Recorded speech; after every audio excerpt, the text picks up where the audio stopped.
In that moment, how did you feel? Sheer panic. I didn't know that I needed to know everything that's happening literally everywhere. Because now all of a sudden, anything I do, if it emotionally affects somebody, they now all of a sudden, like, I'm the problem, I'm part of the problem. Then I started receiving, like, seeing all these messages, and they're, basically people calling me a murderer. We all have a responsibility, not only to ourselves, for just the life experience to develop who we are. We are so reliant on somebody else. Once we lose farmland, we don't get it back. Brooke Ences is a former pro athlete, model, Hollywood actress, serial entrepreneur, and she's an influential figure for women worldwide.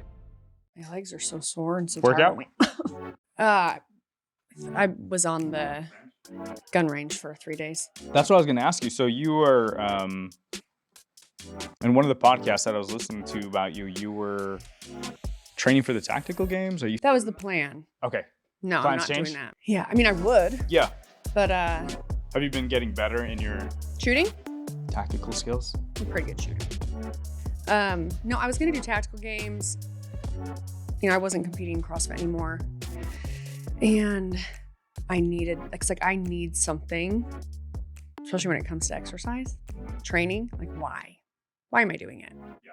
Because after you train every day and, working towards your goal at the CrossFit games, and you kind of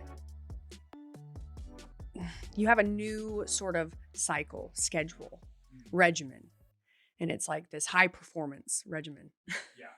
Right? It's like how many hours you're in the gym, how many days a week you're in a gym. That eventually, that has to change for everybody. It changes at some point. Mm-hmm. For me, forced, I didn't want to sit on the sidelines. I didn't want to sit on the bench. That's kind of how I saw it. Yeah. But I had to. I had a cervical fusion. Recovering from that, I competed the year after. I competed in 2018. And then right after that, they were having all kinds of like corporate issues and like business outside of competition issues. And I kind of thought, I don't want to rush, because I had cervical fusion, and then I had tears in both multiple in my left one, but tears in both my shoulders. So my plan was, after I had my spinal fusion, then get my shoulders checked and fixed.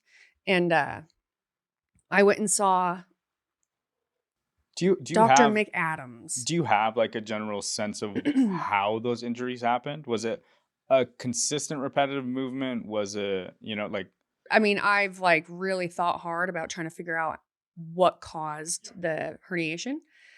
I've never got hurt in CrossFit. Like, I've never been doing something and like got hurt and then like knew what I did. Was it handstand push-ups?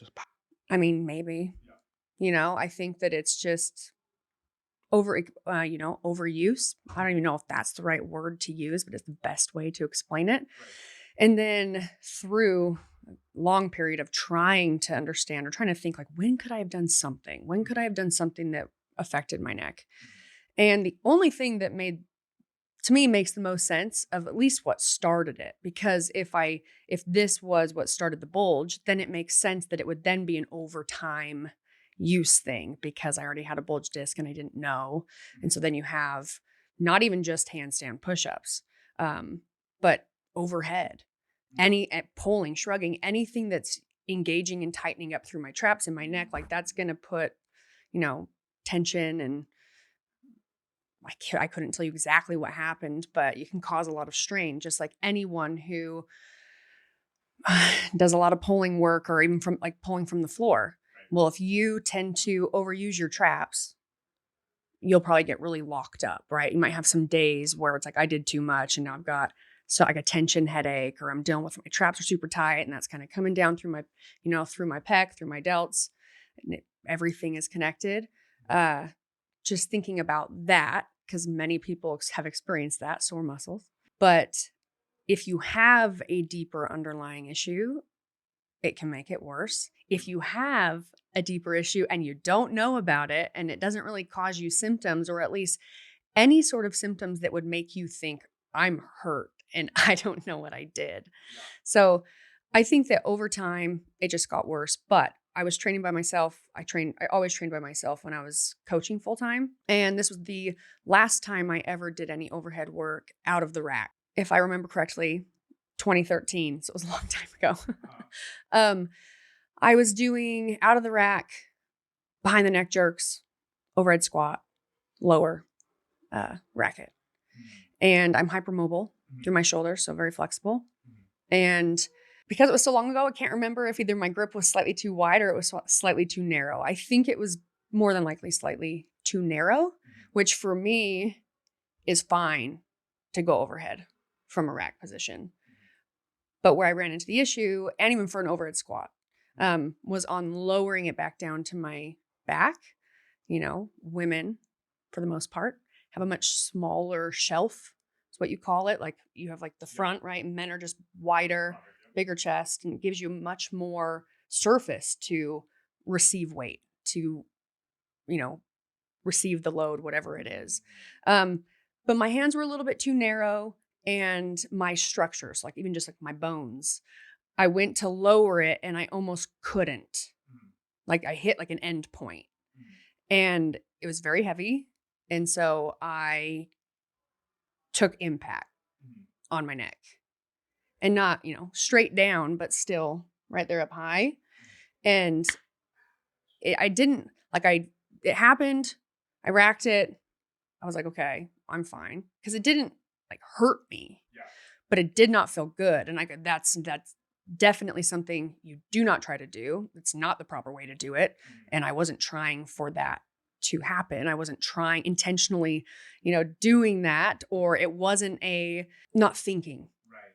Like I genuinely just slightly had a more narrow grip. When you're under load and you're in movement, I couldn't adjust it. Do you remember what the movement was? Overhead squat. So you took it out of the rack on your back, jerked it up, overhead squat, lower it, re-rack. And it was just a barbell. And there's that moment, right, when you're doing that just seems so vulnerable, because it's like it's hard to keep the muscles engaged at a certain point. You have to kind of let it drop.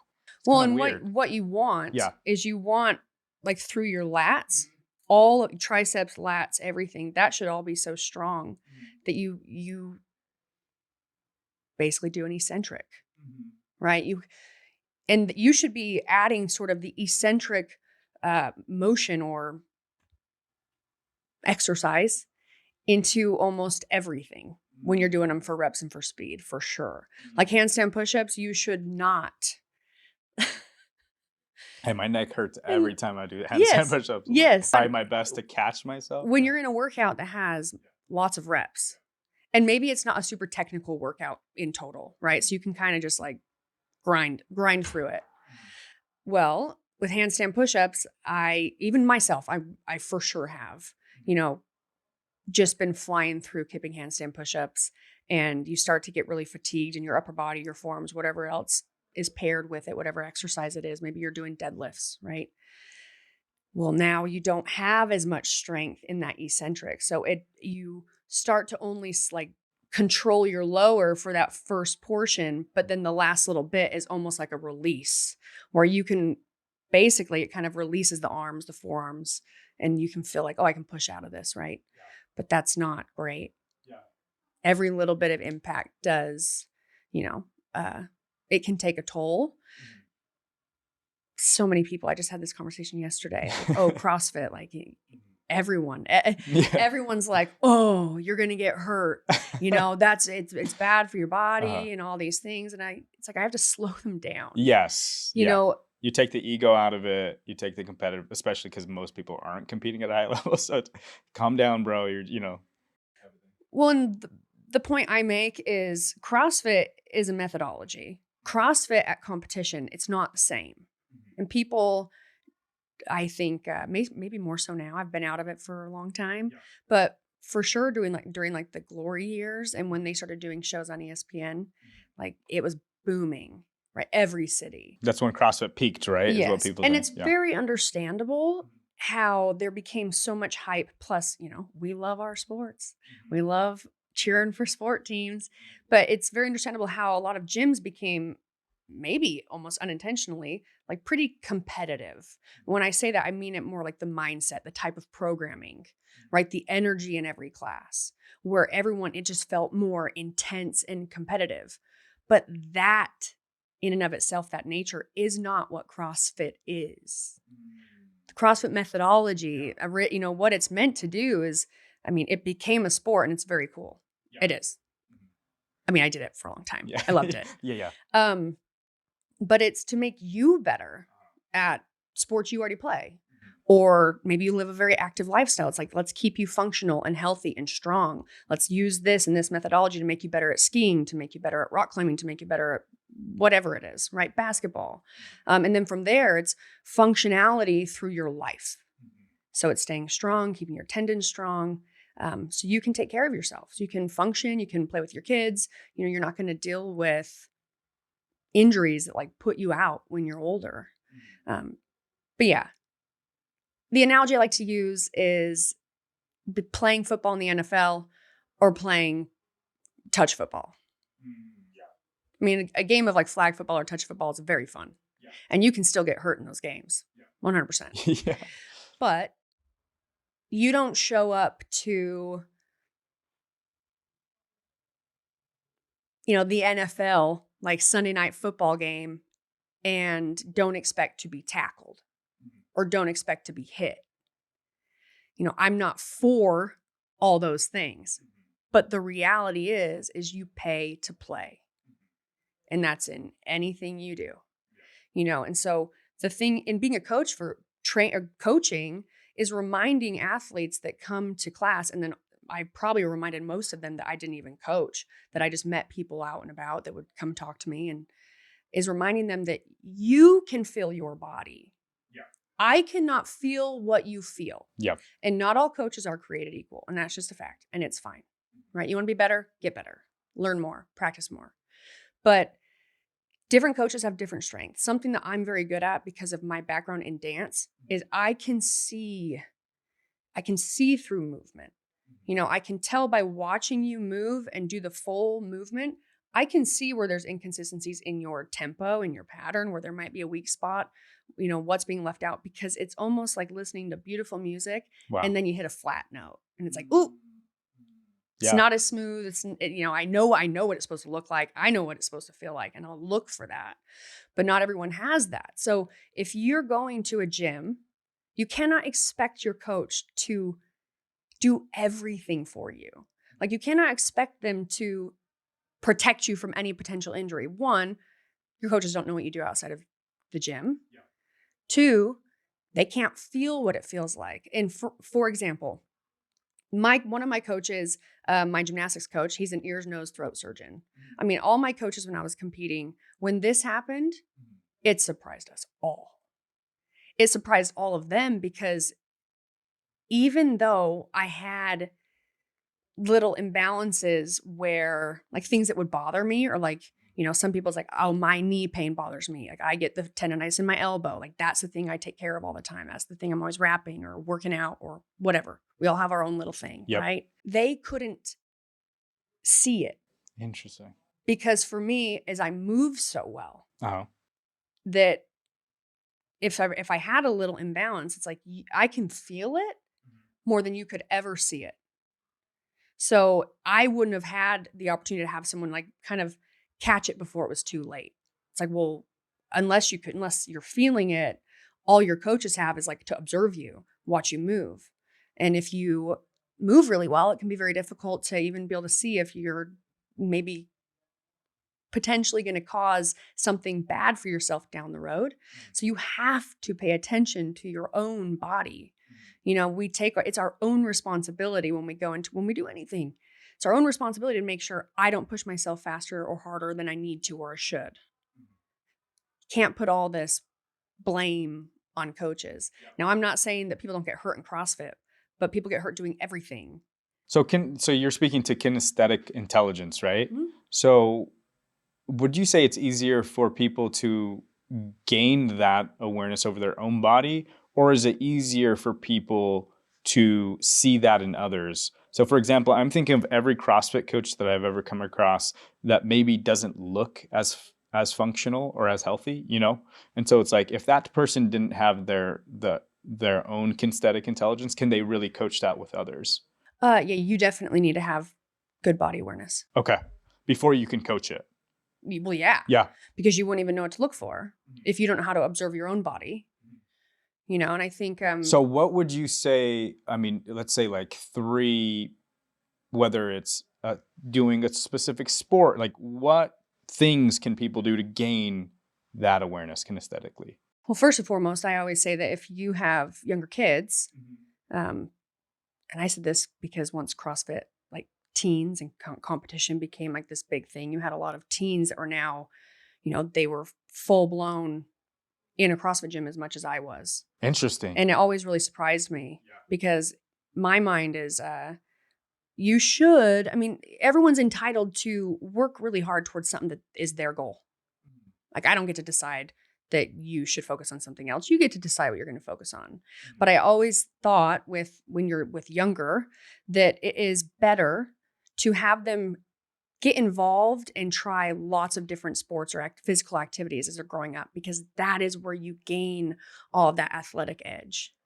You know, that is where you gain how to move your body through space fast, slow down. That's where you also won't get hurt as easily. So you can really learn how to, you know, whether it's running down a hill, whether it's trail running, whether it's just hiking, walking, stepping on rocks, knowing how to read the room. Yeah. Let's prioritize that. What sports would you say have that more built in more than other sports? Soccer. Soccer? Okay. Yeah. That's a good kinesthetic awareness tool. What about gymnastics? And definitely gymnastics. Okay. Yeah. I mean, wrestling, you know, baseball, hand-eye coordination, maybe tennis. Okay, so you got to be an all-American, all-around athlete. You don't need to do all those, but like for instance, I did a lot, but I always wanted to do a lot, and it was always very upsetting when I learned that I couldn't do it all. But I played, you know, in my mind, everyone plays soccer when they're a kid, right? Yep, I played soccer. Did you play soccer? Except for the one. But like, to me, I'm like, well, of course I played soccer. I'm like, didn't everybody play soccer? Didn't your parents also put you into soccer? Played soccer, softball, swam in the swim team, did gymnastics. I danced, and that would be it in terms of sports and things that I played. And so there's that right there. Get outside. You want some more body awareness? Go outside. Just go outside. Yeah. Go for a hike. You'll have to learn, especially if, you know, depending on where you're hiking around here, it's like you learn how to use your body to move through space and in relation to other tools or things around you, rocks, boulders, trees, right? So that kinesthetic intelligence, I don't remember exactly where I heard that word or that phrase, but I liked the way that this person what he was trying to convey, which is like the connection between mind and body. Mm-hmm. And that the stronger the connection is between your mind and body, not only does it help you become a more functional athlete, but it also helps you become a more critical thinker.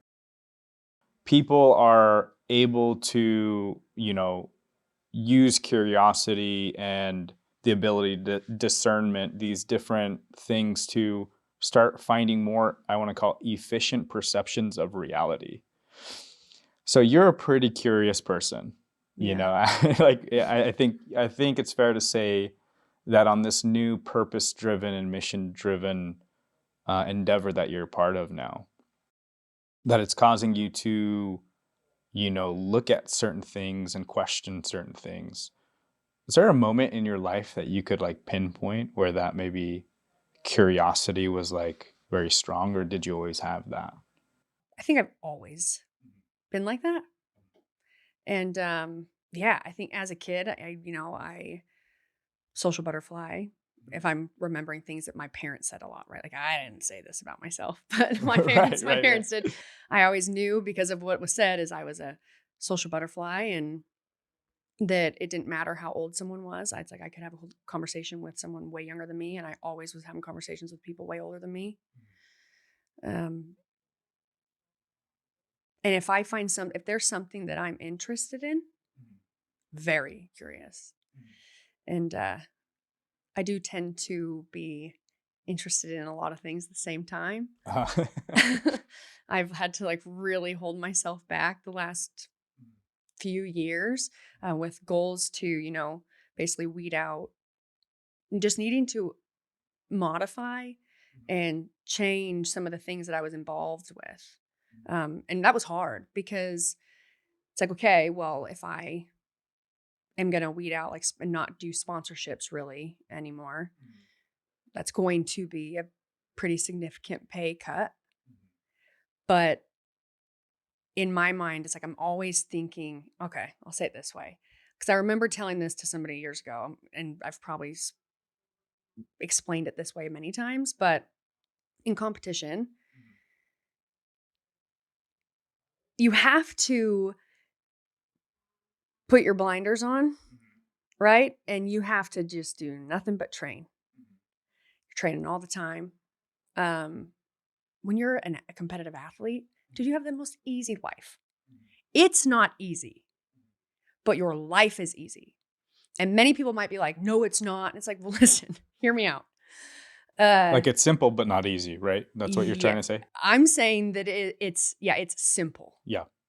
And it can feel like it's not because, well, that's all you're living. So when you're overwhelmed, you have a lot of things to do, or like this competition, this training session, I got to go here. But it's really like training session, PT, massage, travel, compete, food, video, sponsor, PT, training, my sleeping. Okay. Massage appointment. Okay. Right. Like all of these things. And it's a lot. Yeah. And you're trying to put everything you can under a magnifying glass because that's what you do. It's like once you kind of get your nutrition, your sleep, like the things that you can control, like kind of bigger topics under control, and you have a plan, you're following something. Well, at a certain point, you have to go deeper because the margin of error, the better you get and the higher level you are now performing in, becomes way smaller. And so it's like the tiny nuances. Yeah. Right. So now you've got like your mental coach, certain different little things. And you have to look under a microscope or a magnifying glass or whatever it is to like see, how can I go even deeper? How can we be more specific with my nutrition? How can I, if I'm already eating so clean and I'm already supplementing and doing all these things, well, is there a way we can look at that? And it wouldn't be me, it would be your coach. Look at it and be like, okay, how can we make it even more dialed in? And it's a lot and it's exhausting and you're tired and your body hurts. And it's I'm not saying it's not easy because it's not easy. I've done it. But when you get into real life, and I say real life because this is life that everybody deals with, right? Schedules, bills, taxes, spam, like scams, like all of these things that everyone does, unless you're, I always tell my nieces and nephews, like, stay young. It's not that cool being old. Okay. You get older and you know what comes with it? A whole bunch of stress that you have no way of understanding what it truly is like or how to approach it or how to start triaging it and then just kind of like solving it while also maintaining your attitude and mindset so you're great for the people around you and yourself, while also you have like all these things looming over you of like, I got to do that. I got to pay for this. I got to pay for that. Oh my gosh, how am I going to pay for this? Oh my gosh, interest rates are through the roof. And now it's so much. And it is the noise of life. And could be so much better. So I'm thinking about the frame of reference I really like is, are you familiar with Trevor Moawad? He was a sports psychologist. He was, because he passed away, but he was, I would say, one of the top sports performance psychologists. He wrote a book called It Takes What It Takes. And it's a really simplified version of what you said. It's like, it's really not that hard when you're at that elite level, a professional athlete. You know exactly what you got to do. You got to sleep, right? You got to eat right. You got to go to the gym. So he's basically trying to give that simple, or that simple mindset, but not easy, right? And share with people. It's like, no, you don't have options when you're there. You know exactly what you have to do. You've got to go, you have to train, you have to recover right, you have to sleep right, like if you're competing at that level. So like, that's right. What you were saying is exactly right. And that's how I got that frame of reference. I'm like, oh, it's really not that complex. It's not really not that complicated, but it is difficult Yeah. for most people because it takes a ton of self-discipline and you're avoiding a lot of things. Yes. But if you've done it right, your environment is advantageous to your success, like you're saying. I did all those things, but a difference between like me as a competitor versus some of my fellow competitors that like went on to do great things within the sport is I always kind of saw it like they had their blinders on and I was always kind of like this. And it wasn't that I wasn't focused on what I was doing. Oops, sorry. It was that I always like had my eyes and ears open for everything else that was coming to me as well. But maybe not in line with competition. So opportunities, right? Things. And I've always made choices depending on big picture long term. I've never like signed a contract really wanting instant gratification and pay. You know, I also understood that when you're sponsored, one, you want to like the business, the team, the product, whatever it is, because if you don't, and maybe you do like it, but like if you don't, it becomes even more of a pain and feels like more of a job to have to do your work for them, whether that's social media posting or showing up at an event or whatever. Can you speak to that a little bit? Because now that you don't have sponsors, now I feel like we can actually get to know you a little bit better, right? Because with sponsors and advertisers, you obviously have to show up in a certain way. Generally, people call it media trained. So you can't really speak your truth. You know, you got to kind of sugarcoat everything. Mm-hmm. Can you talk to maybe being in that versus now being out of that? And does it feel less of a burden to, have conversations now in a more public way? Or do you still feel like you have to hold back a little bit? No, Okay. I don't hold back. I only hold back if there's no reason for me to voice my thought or opinion. If it's unnecessary, I'm not going to do it. But if I'm asked, I'm not going to lie to you. It's a lot nicer. You know, for me, when I always started working with companies that I vibed with, and that I liked what they were doing. And I always liked working with like sometimes like newer companies. Oh, okay. Not because like really it's like, well, I'm not going to like make a good paycheck per se. But it's good money and I liked what they were doing. And it's almost like it's like if I can see the value and I like the team and I like the product, it's like, well, I consider all things. I don't just consider what I think my worth is and you have to meet me where I am. I consider the worth of the other opportunity. And it's like, I mean, my worth can be down here. Like I would like to just be involved. And I always wanted to be more involved, not just be another name on a list. I always like kind of functioned by a self-made rule, which was if there was something going on in our culture, in our nation, in our whatever, in CrossFit and whatever, if there was something going on that was polarizing, and maybe it's just because there's, you have like, for instance, like the election, right? You have like the right and the left. Right. Okay. Right. Basically that. The only time I would comment on it, I tried to do this, was if I felt like whatever was going on, if I felt like if I didn't say something, then it would get worse.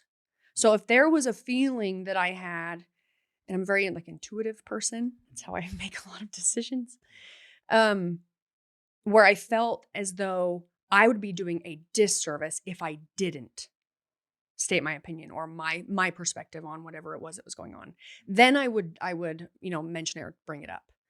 But I really tried to stay away from just unsolicited opinion giving, unless I really felt like by me sharing it, I'm actually really helping. If it had to be doing some sort of good, unless I was asked. If I was asked, I would give an honest thought and try to be delicate with it for sure. But that's when I kind of tried to function there. So I wouldn't just be saying whatever I wanted all the time. It's not that I was lying or holding back. It's just that it was unnecessary. Yeah. It's like if I say it, it's kind of unnecessary because all that's going to happen, it's not going to get better. Mm-hmm. And ultimately it may not get worse, but what will happen is it's going to create some real tension in like the group or in like the ecosystem of people that follow me and listen to me. And why? And why do I need to do that? So if I didn't feel like I really needed to say this or say that, I didn't, unless I was asked, then I always would give, like an honest thought or opinion.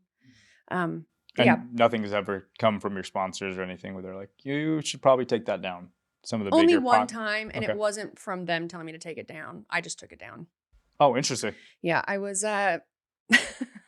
we were shooting some content I worked with a silicone ring jewelry company. Okay. And we were doing a shoot at an indoor shooting range. Mm-hmm. Very cool photos, right? You got a bracelet and your ring and you're in a shooting range indoor. Well, I didn't know. This was like this like sort of like trial by fire. You're learning how things are going to work from now on. Mm-hmm. I didn't know that I needed to know everything that's going on in the news, everything that's happening literally everywhere. Because now all of a sudden, anything I do, if it emotionally affects somebody, they directly, it's now all of a sudden like I'm the problem, I'm part of the problem. It's like, whoa, whoa, whoa, whoa. Mm-hmm. I didn't take a firearm and shoot up a school. Right?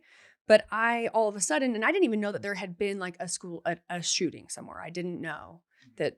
Why? Because my life is simple. Like I do a lot, but I'm not also adding to my plate, making sure I'm up to date and caught up on all the, what do they call it? The tea. Right. The culture all or the tea. drama or whatever's going on. I didn't do that. It's like for me to get all my stuff done in the gym, like my job was competing. My job was training. It was a lot. It's a lot mentally. It's a lot to have to do that every day. I mean, you're in the gym twice a day. Could be anywhere from a 2-hour session to a 3-hour session to a 4-hour session. I mean, it's exhausting and you're going all the time. It's simple, but it's hard. It's tough. But in that simplicity, it's like, I didn't know. And so then I started seeing all these messages and they're, basically people calling me a murderer. Whoa. Because I had a photo. Because there was a shooting. Yeah. And I was so insensitive that they like literally there were people basically calling me. That's insane. Yeah. And so what did I do? It's like I panicked because it's like, I don't intentionally, or like my goal is not to offend you or hurt your feelings. I don't even know you. Yeah. Like this is a one-sided relationship. And I'm so grateful for the people that are in support of me and like have, followed me and been with me and given me like the energy along the way of this very long journey that I've been on. But man, like, and that's also when you realize too, so I took it down. In that moment, how did you feel, right? Like when that was happening towards you? Like take yourself back to that moment. Sheer panic. Did you think you were being canceled at that moment? No, I don't think canceling was a thing quite yet. Okay. But it did, I hadn't at this point, I mean, I've been through a handful of like hard experiences in my life. And, every time you experience something really difficult, it's like you have an opportunity for growth or not. Like you either become aware of it, take responsibility, swallow the pill, accept it, and then be like, you know what? But I'm going to do it different next time. Or I don't want to actually be that way. It wasn't my intention. Whatever it is, like you have an opportunity to grow and be better. Mm-hmm. Or you maybe are still stuck in a mindset where it's like instead of taking accountability and being vulnerable and being honest with yourself, because nobody's perfect, you might get really defensive and put up those walls. And it's like, no, I'm not the problem. All y'all are the problem. Everyone else is the problem, right? And I know y'all have probably lived that too. We grow up teenagers, right? So everyone has been that you're not the problem and everyone else is the problem. I was there. I took the picture down. Hindsight, I wish that I wouldn't have. Okay, regret. Okay, so I was gonna say, But again, it's like I wasn't the person I am right now. I wasn't that person then. And that doesn't mean like what I mean by that is this. I didn't know myself as well as I know myself now at that time, you know? And through that period too, where that's when like the influencer became coined, like you were all being called influencers now. And all of a sudden it was Year everyone wanted, wise, what time is this? Like year wise? oh, so probably 2016, 2017. I just I hadn't been through enough hard stuff to, keep building me. Yeah. I mean, that's what life is. It's going through hard things and it's learning lessons. Nobody's perfect at all. But I hadn't been through that yet. And so back then I was succumbed to the fear of acceptance. Right? I never trained and did CrossFit because I wanted to be, I even hate saying this, famous, right? That was never why I did it. I did not go to the CrossFit Games because I wanted to be sponsored.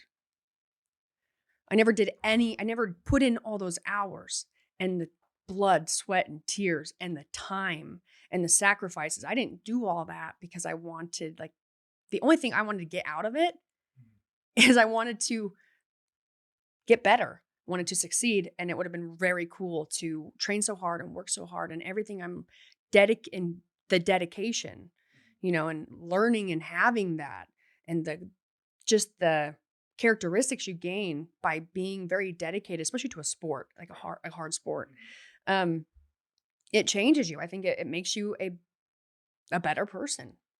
I didn't even realize I was kind of wrapped up or experiencing what it really is like to be on such a big stage and like very small in comparison to many people. But like when you're on a big stage and everybody's watching your every move, and being an influencer was like becoming a bigger thing.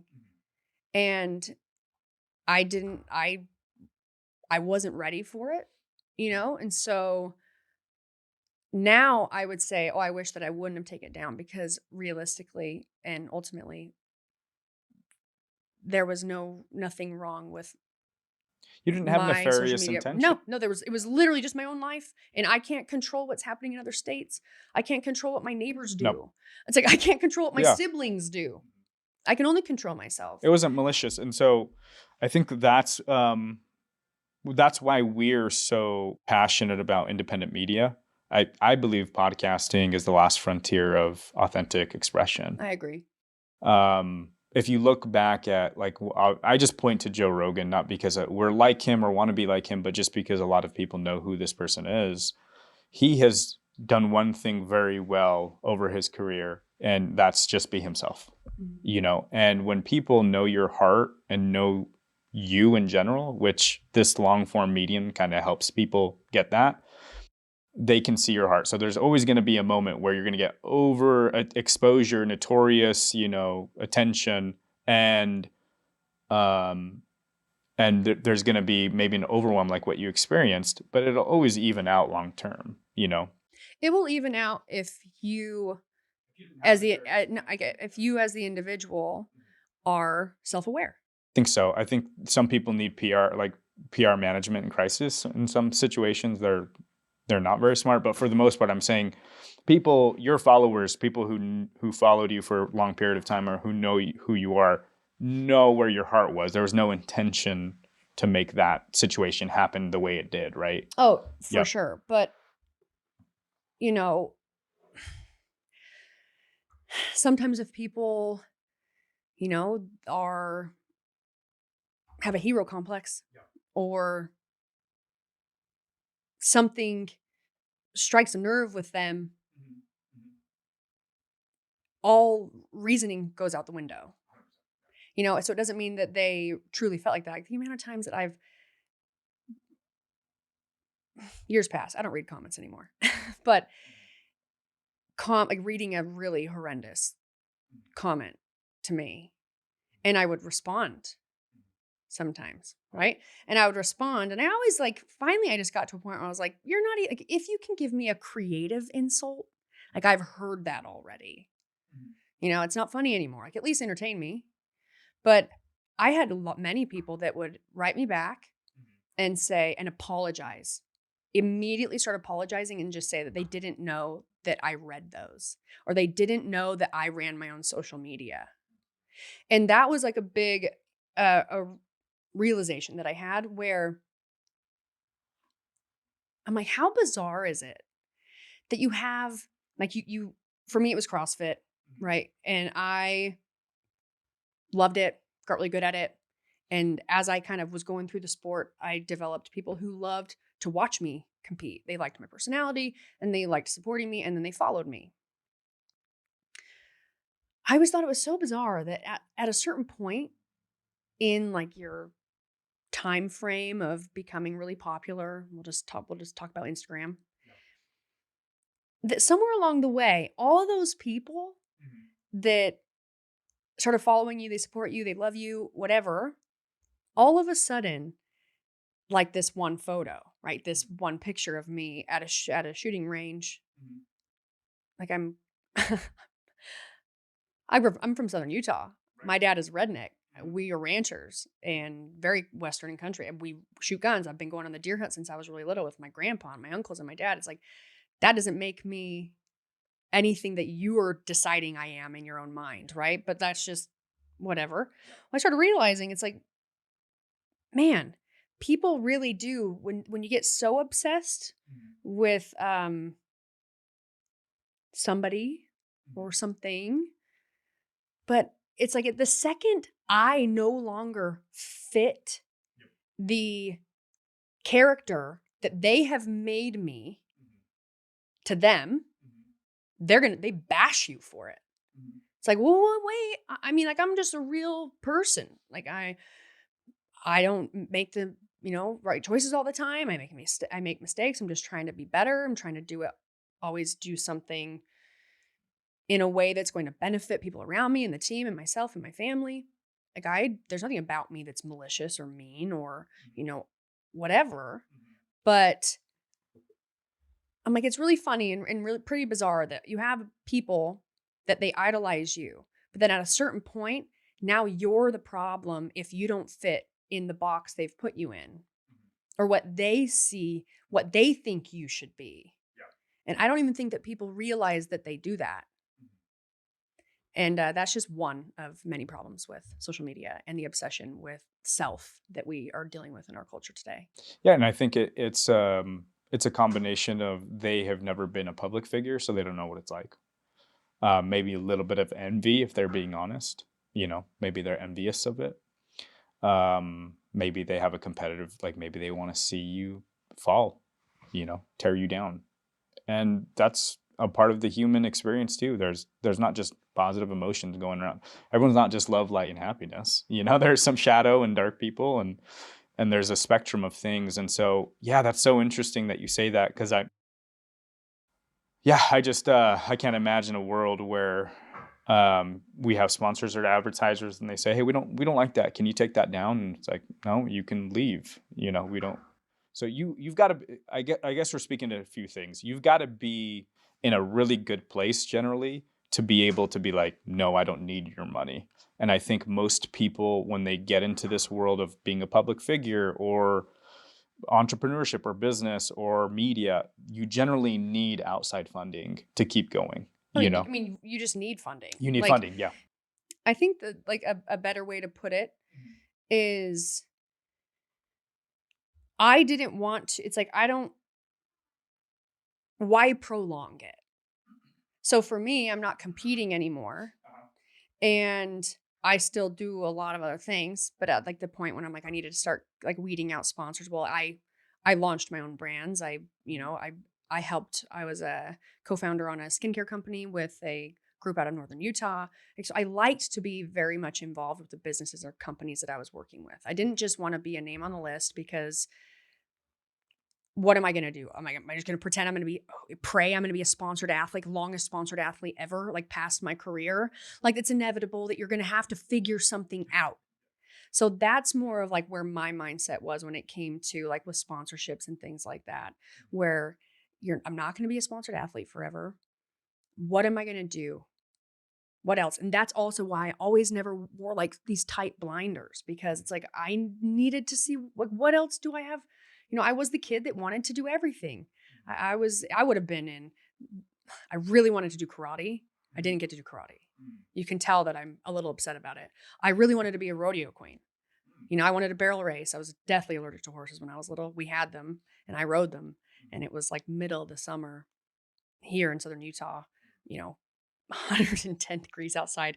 And I'm in long sleeves, long pants, gloves, hat, bandana around the face, dosed up on Benadryl. My dad being like, don't touch your eyes. And I'm like, I won't. Next thing you know, my eyes are swollen shut. So now I'm 35 and I don't compete anymore because we were riding horses. Yeah. And I always sang at the rodeo. And so my mom, I always sang, it's like right before it starts, and they have everyone, like people are riding their horses out in the middle here in the Sun Bowl. And my mom would give me Benadryl because that's what we had. I think maybe at that time when I got a little bit older, it was like Claritin. But I'd go to the rodeo. 11, 10. Does Benadryl have alcohol in it? It makes you drowsy. It makes you Yeah, drowsy? it makes you drowsy. Okay. Mm-hmm. You're in an altered state at 10 years old? I went home right after. I mean, I was in an altered state because I had allergies, so I couldn't breathe. My eyes would swell shut. I get hives, all the things, runny nose. Yeah. Not just being like, just in case, knock one back. No, that's what you do with your dog when you're traveling, when you're flying. Give him a half of a Benadryl. He'll go to sleep. We'll get him through security. It'll be fine. But that was also when you could still travel with, pets. But no, I would get to the rodeo. I would sing. And then my mom would immediately, I'd have to go home. Because the second the dust would kick up, I was a mess. Yeah. I've aged out of it a little bit. And I'm shooting. I'm not doing the tactical games just because my body's not prepared for that. And I ain't doing anything physical that's competitive if I can't show up and ruin some people's day. Yeah. Like it's fun to do for an activity, but if you're competing, you're there to win. Yeah. It's different with like me going into focusing more just on like shooting sports and not the, functional fitness and shooting. So tactical games. I've competed and I'm in the fitness and I've done it to where it's like, oh no, I'm not going to do that just for fun. One, because the training will still be hard, still going to be very time consuming. And I don't have that now. I could, but that's not like advantageous for me for my future. Right. Like I'm really in a state where it's like, what's your plan for like, how are you going to pay your bills when you're 40? Are you going to pay your bills when you're 45? What are you going to be doing? It's like, well, I'm not going to be competing and, going to events for a sponsorship deal. Like maybe. I just thought I was like, I viscerally understand that. I was like, I don't want to do it for funsies. Mm-hmm. If we're competing, we're there to win. Yeah. It's like, I want to do it for fun on my own time, but I don't want to, I'm a very competitive person. Yeah. So it's, I want to be good at things that I'm spending time on and doing.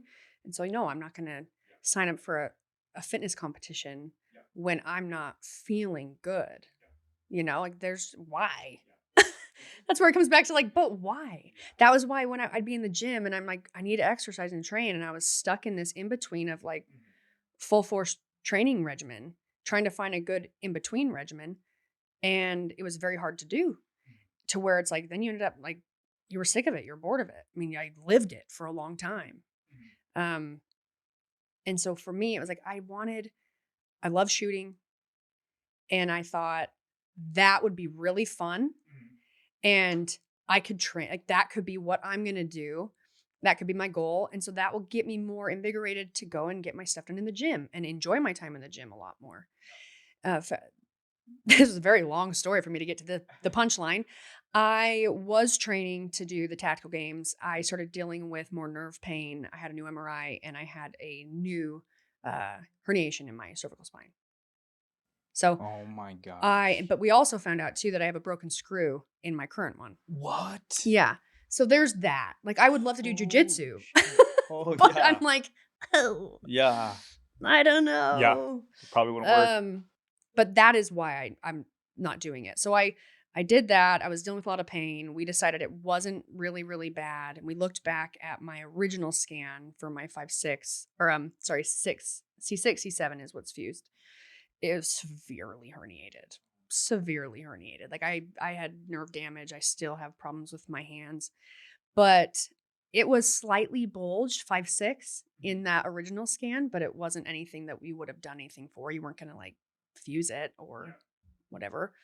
Um, so what we did is I just did it. I did an injection and I did physical therapy. So I took time off and was just doing PT. And now it really is all about like my thing.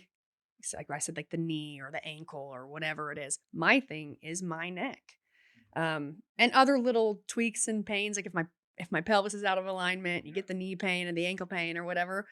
But if I do too much with my upper body and I get really locked up, it's very painful, and it's days and days of sucking it up and crying on the inside. But like that's what I have to sort of deal with, and then just keep trying to learn new ways to manage it in a better way. It's about managing, inflammation, and if you can keep inflammation down and like up through my shoulders and up around my neck, and slowly try to get those muscles stronger, then I'll be good, or I am good. But Are you just constantly, do you have just like a constant level of pain throughout your day to day? Or are you only certain times when it's like 0 is I feel great, 10 is I'm bedridden. Are you like always functioning at like a 2, 3, you know what I mean? I think across the board, it's throughout my day, I'm at like a 2, 3, like regularly, only because I do have to, I'll pop my neck. And then a lot of times I kind of have to like, interlock my fingers behind my back and stretch my chest. And that will also kind of pop down my shoulders, my upper back. And that relieves a lot of pain, creates space. Right. So I periodically will have to, just to feel more comfortable, even just going through the motions, like driving somewhere, or is pop my neck a lot. But we were building fence. So I work on the ranch. I work with my dad. And after we had a lot of fence to get done in a short period of time, and after that and during it, I still have not had my hands or my forearms like worked out to a point where they would actually feel a lot better. But I'll get basically just so locked up through my hands and then up through my neck. And then it is a constant, it's like a solid level 7 of pain. For sure, every night, every morning. Sleeping is horrendous. It's awful. But I'm getting better about telling myself no, for one, like if I'm in the gym or if I want to do this. And like talking about running stairs, I was telling AJ, it's like I did not run the whole thing because I naturally, it's like, what are you, a wuss? You can't run these stairs? It's like, I can run the stairs. I'm going to run the stairs. But what I'll end up doing because of, limiting factors or things that I'm not, just out of sheer capacity, and like muscle endurance and capacity. If I have not been lifting or training my legs or like doing things consistently where I'm, having some adaptation and I'm getting stronger and whatever it is, that's going to ruin me, right? Like that's going to make me so sore. I won't be able to do anything. And so it's like this threshold training with myself, with getting better at gauging what I can handle, and when I should or when I should not do something active, physical that maybe I haven't done in a long time because I might pay for it. It's not readily apparent though when you're online or see anything that you're having to deal with this every day. Yeah, no. Yeah. No. Sometimes are like worse than others. It's not like a constant thing. And but I do know that I know because I've had a lot of people message me over the years that have had to have these very similar surgery. Really? Oh yeah. In the CrossFit community? Yeah. Wow. Lots. And I've met a lot of people that it didn't happen to them from CrossFit, but like ex-military guys, right? But definitely just a lot of people and people that are still living in like pain, and that's it can be so much worse than what I experienced. That's for sure. So we have a running thesis that the best leaders have a rebel nature, or a little bit more of a rebellious nature. From the little I know about you, but what you're currently involved in, it seems like that is something that you also have built into you. Is that intrinsic? Is that something that you were born with? Is that nature, or is that something that you learned? Because if you weren't counterculture before, now you're completely counterculture, right? Yeah. What's funny is like I wouldn't even consider it counter, but that's the crazy backwards world we live in today. Because it's not counter at all. It's I would say that I am, think of the right word. Let me clarify this too, so people maybe don't like the word rebel. So when I say rebel, I mean somebody who's going to question the status quo, question the current rules and regulations. Not saying that they have to go against them in any way, but just at least have an open mind to consider other options. That's what I mean, right? Have an open mind, consider other options. Yeah. I mean, as I've gotten older, it's like, man, my life has just been preparing me to take this on with AJ.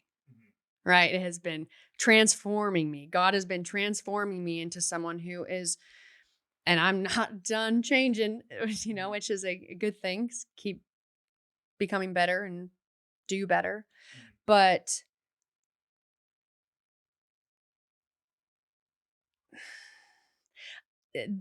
I am a terrible pretender.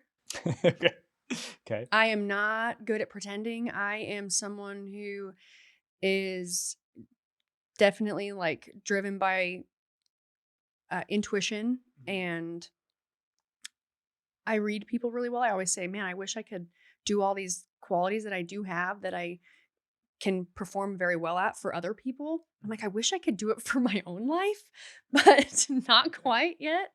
I if there's I'm not like someone who's like that chases injustice, right?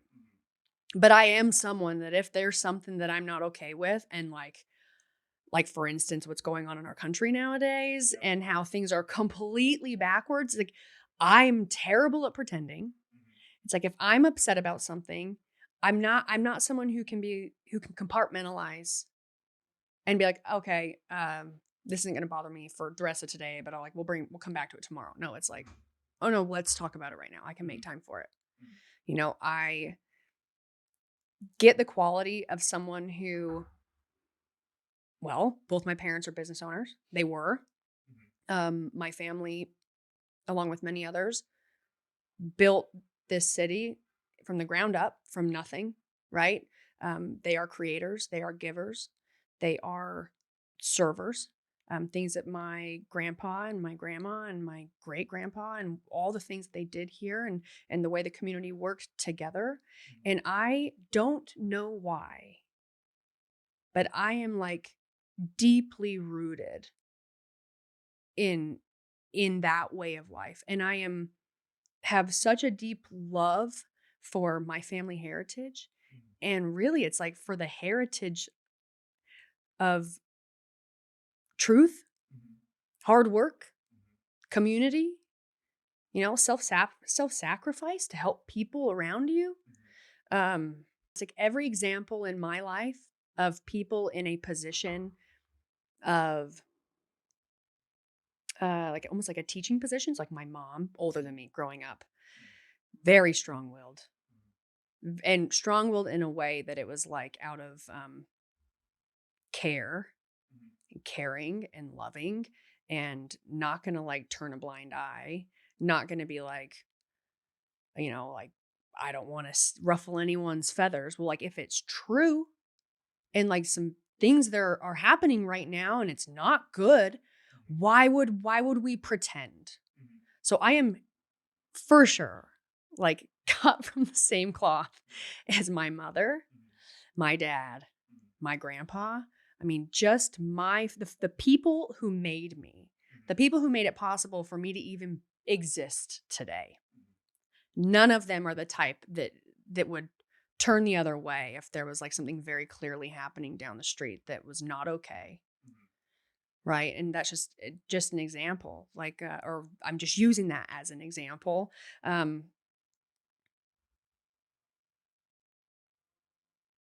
don't know. It's just who I am. And I know that I used to say, I'm not everyone's flavor. Like I'm not. And that's okay. If you're everyone's flavor, I mean, then you don't really have much. This is probably, I mean, I know that I'm making a claim right now, but then who are you? Like what makes you you? Because if you are if everyone likes you, and especially I think like when you have like a bigger audience, if everyone likes you, you're doing something wrong. And when I say that, I mean like we all have a duty, I think, a responsibility, not only to ourselves, but like for just the life experience to develop who we are and be ourselves. And no one has to be, if everyone was the same, it would be kind of cruddy, and not everyone has to agree and not everyone has to have the same opinion and not everyone, that's just the way life is and everybody's different. And that's the way that it is. And I don't know how we got to where we are today. There's a lot of things that stick out, like when social media became really popular, right? Like a lot of different things that stick out. That's like, that could be, like you'd probably stick a pin in that one. Like that helped, that added to wherever we are today. But I'm very grateful that I do not have to be the person to try and fix it.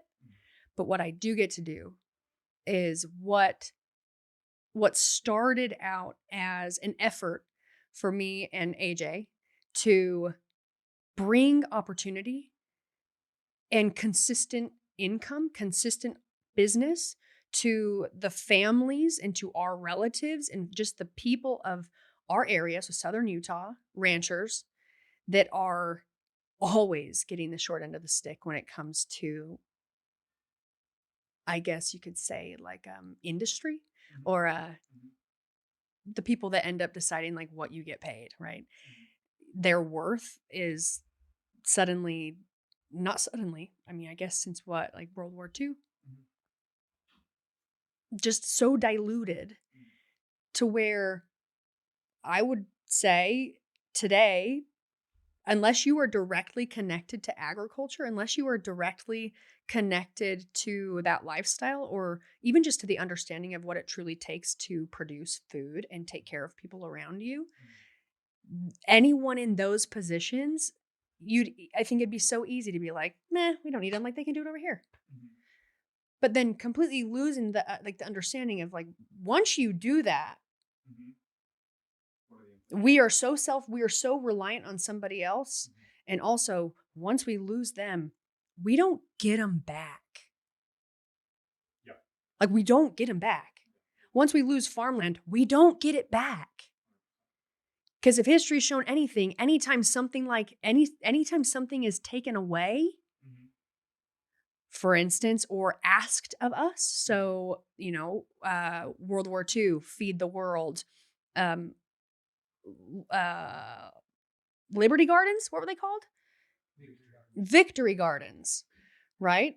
Well, people knew that if you went to all of our farmers and our ranchers and all of a sudden trying to get everybody to help grow food, because now what we're going to do is we're going to feed and take care of Europe, right? We're going to help them get on their feet. Well, of course, once everyone agreed to that and we gave power to the federal government, it doesn't matter if they tell you they're going to give it back or they're going to end it when they're done over there. They ain't never giving that back. I mean, how else do we have four companies that own 85% of the beef market in the US? Yeah, we're going to get to that let's get to that one on the second half of the podcast. Perfect. Let me ask you this though. when did your affinity or awareness towards nutrition, I know I could say for most athletes I come across, they understand nutrition, but I don't know if they understand it at the level of like the origin of their nutrition, right? Mm-hmm. That ranch meat and farm to table is like the most nutrient dense and the healthiest. Like if you can get plants and animals from the farmers and the soil is rich and the way that they farm, that's like the highest quality food you could get. I know it didn't. Did it start there for you? Oh, like have you always had that knowledge? Everything that I know is from personal experience and then personal deep diving. But I was definitely someone who, I thought, like, I'm not going to buy organic. Right. Okay. Because I understood and knew that organic farms still use pesticides and herbicides, but it's different stuff. But they do. And I also lived in Central California. I lived in Santa Cruz, and one of the gyms I coached at in Watsonville, like down in that area, it's like, I can't remember what they call it. But it's like the salad bowl of like salad capital. I mean, they're like the berry farms. And I had a lot of people that I coached that worked at all those different places, or like their family was involved in it or whatever. And so you learn too, just to have, put a sticker of organic on something, it costs a lot of money for that business. And my first introduction to that was when I worked at Verve Coffee Roasters and learning that they didn't want, I can't remember what it is called, that they actually went through all of the credentialing for themselves. But in a nutshell, the amount of money that they would have to pay just to be certified organic, they're like, why would we do that when what they would rather do is take that money, give it to the farmer, and they now have a long-standing relationship with that farm, with that coffee berry, and it's investing back into the people. Like they are organic farms, but they don't have money over there to be able to say I'm organic. And then with like Verve, which it blew up. It's a huge coffee company, and they were fantastic to work for and work with. And we learned a lot before we even started working behind the bar. But then under understanding, I can either pay this money to put an organic sticker on a label on here, even though I'm still, the reality is like still you are doing some sort of pest control or weed control, or I can give this money back to the producer, the farmer, the rancher, whatever it is. And I can help, basically incentivize them to stay working with me. Because now I have consistent, product. You're not going to be as a seller or whatever it is. Like I'm not going to reach those points maybe a few times throughout the year or occasional where it's like, oh no, where do I source my beef from? Where am I going to get this? We got to start sourcing it from all over the place. And I think that a lot of those like food prep meal companies probably deal with that, or just getting a lot of product from places like Cisco, I imagine. And I'm not saying that across the board. So if someone's listening to this and it's like, she doesn't know what she's talking about. You're going to get those inevitably. Oh, right? 100%. 100%. But it's all about taking care of the person that is, or the people that are growing your food. Yeah. Right? And what's the best way for the ranchers and farmers that we have left in our country? What's the easiest way for them to be able to start switching over certain protocols on their operation to become more, I hate using the word regenerative because it's been, yes, but ultimately, right? Well, it is the fact that maybe helping them earn more money. It's not easy, to take an operation, whatever it is that maybe it's just they've used fertilizer, whatever it is, right? Like a certain type of fertilizer, and they haven't gone to a more natural type or whatever. It's not as simple as. And right now I'm speaking to the people that maybe are like hot on this topic and like you're a huge support of it and I love you for it. But maybe also you might be finding that you are now still wanting to segregate our producers by being like, well, are you regenerative? Are you, is it grass-fed, grass-finished? Okay. We're at a point, I truly believe this, we're at a point where we need to triage the issues. And the biggest issue is, how do we keep our ranchers and farmers in business? Yeah. Our small family owned in business. How do we do that? Okay, well, the first thing is, we're not going to start deciding who's who and be like, oh, well, we're not going to fight for you because you don't fit in these boxes. Right. No, where we are today is not our fault, but it is our responsibility to change it. Yep. Where the way the way my grandpa farmed, the whole introduction of fertilizers into the US market, if you ask me, not the producer's fault. Don't we get our fertilizer from China? Yeah. So AJ off screen just said it doubled after COVID because of limited supply. That's what I read. That's where. So it was 40, then it went to 80, right? Something like that. That's insane. That's insanity. Yes. Literally. But like the most important thing is keeping them in business. Let's not lose any more. Okay. The next important thing. Well, how do we keep them in business? Well, one, it's going to be them being able to retain more of the dollar, being able to successfully provide for their family, run their operation, and keep being able to have the time and the funds, because everything's so expensive, just like you were explaining, an issue for fertilizer, but to enjoy and keep, being a good steward of the land and take care of their animals. And they're going to be able to do that more stress-free with, like, what we believe is utilizing a true competitive marketplace and kind of creating a parallel economy where they have the opportunity to retain more of their dollar and not be having to give it up because of a lot of things that are out of our control. And then what I foresee is, when you have a bunch of producers that are, utilizing protocols that I say now we've known, and many people have known far before now, but we're just to make it easy, now we know aren't the most advantageous for long term.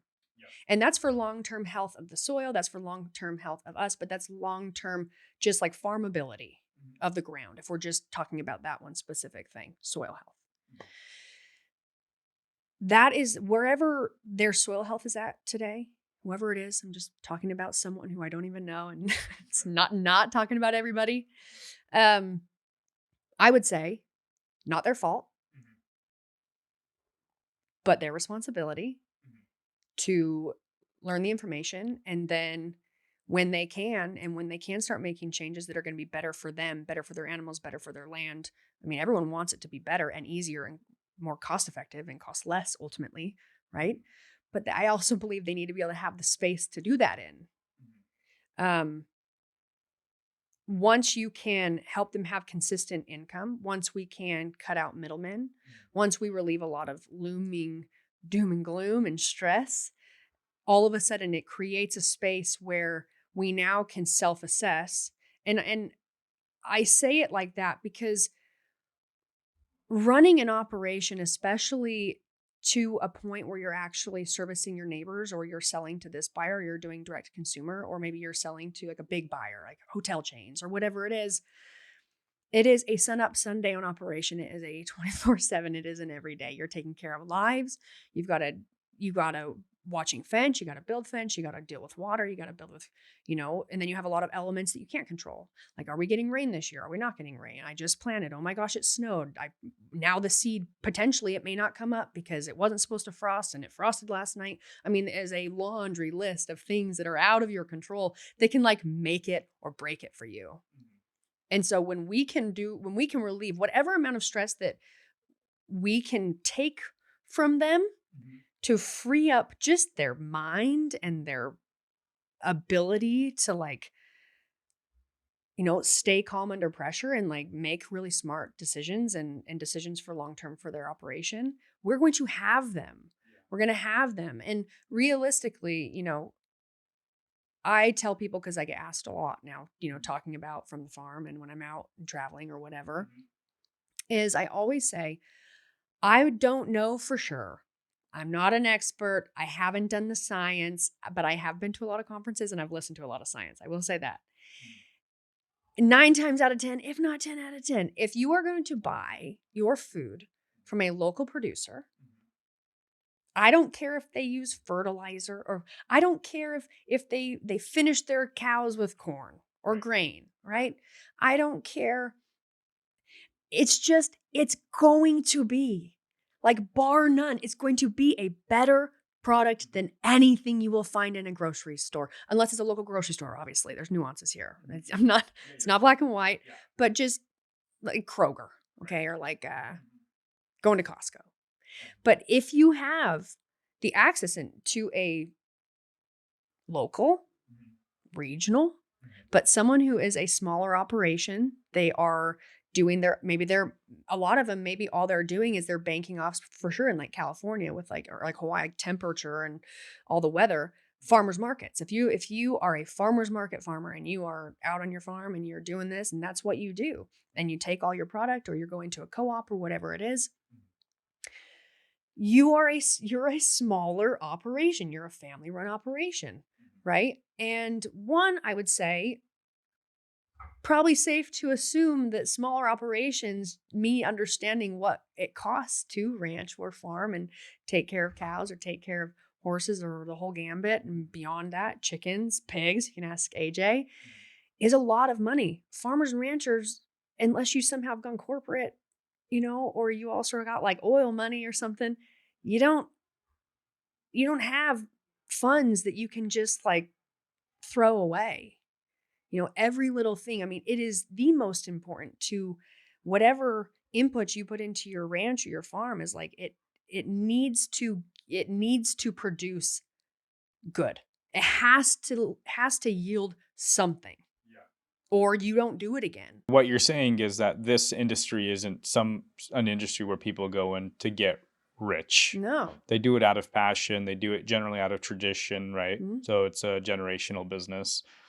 And so ultimately, the benefits that you're outlining right now are how it could benefit both the ranchers, the individuals that grow, that have the product, the meat, that have the land, which is also dwindling too, right? The amount of producers that we have and farmers we have. But then also on the opposite end, as the consumer, what the benefits are: nutrient dense, regardless of grass fed, grass finish. And yeah, there's, like you're saying, there's nuances, but like you're trying to solve the problem of, we need to give direct to consumer access to farms. Yeah. And cut out the middlemen. Yeah, basically we all should Mm-hmm. have the right to choose where we source our food from. And the marketplace that you guys are creating, right, which is from the farm, is just like any marketplace, just like Uber, just like Airbnb. Think Airbnb. That's probably the easiest one to almost directly correlate, because you are setting up your store, so you're renting your house, or even Etsy, an Etsy shop. What you guys are saying is it'll self-correct, right? So as long as you make that communication from the consumer to the farms, if the consumers are like, hey, we would like you guys to check out regenerative farming practices. Hey, we would like for you guys to try to figure out grass finished beef. But you're already a consistent consumer of the family. And within them, the farmers, if they figure out regenerative farming, there is actually benefit to it, right? Again, like, I will say this, and I don't know 100%, but I feel like it's pretty solid to assume that most family ran small operation already are doing those things, 100%. Because you cannot afford to waste $1. Right? Like, you cannot afford. So it's like you care. And it's things should self-correct, but they will. And I don't even think that's the best way to say, like, to put it, because we went to a soil conference, and there have been studies that show that having a cow that eats corn, grain, It does not disrupt what you need from eating its beef. It does not. For instance, pigs store toxins in their meat. That's why we shouldn't eat pork, right? Beef do not. They store toxins in That's their why, fat? yeah, that's, In the fat? I think it's in their, has to do with their ruminant system and the four stomachs. Pretty sure. Don't correct me. I mean, No, don't, you're good. You're good. don't Yeah.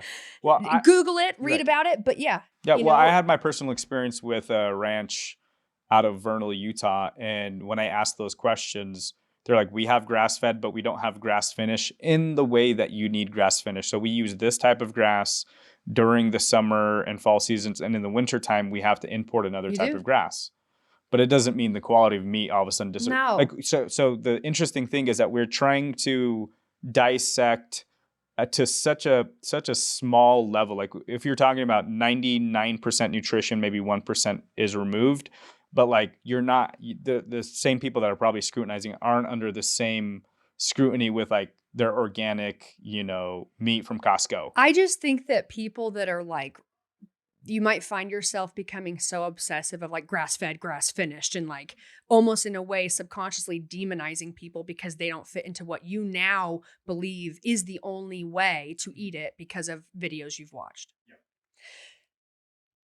There's so many things and so many nuances that if you really want to understand the process of taking a steer from point A to point B, there's a lot of problems you're going to come into contact with depending on where you're living.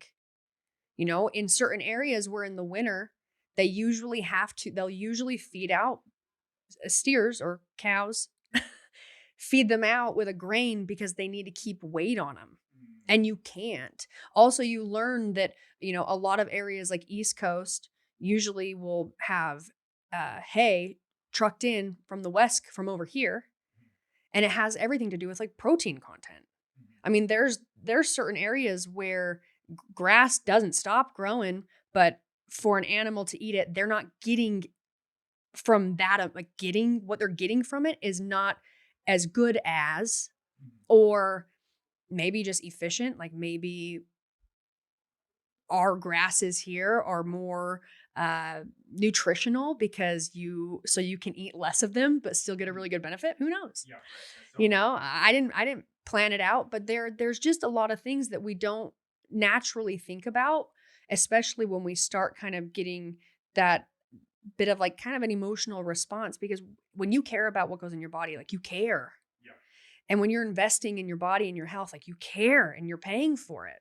So all I say is I think there's way more positives than there actually are negatives when it comes to family run operations and small operation.